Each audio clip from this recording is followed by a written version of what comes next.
Antecubital fossa to antecubital fossa. And lock those elbows in there, right?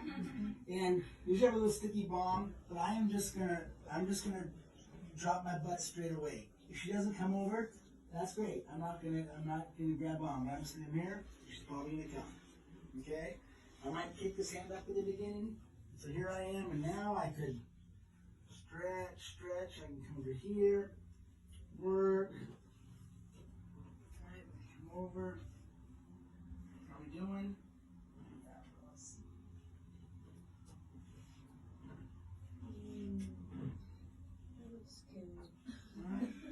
Here it is. Here. When I set her back, I keep tension the whole way. I don't let the arm flop, right? So I'm going to come back in here.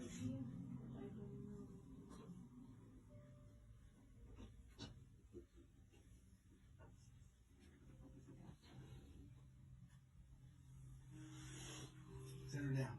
Okay? It's not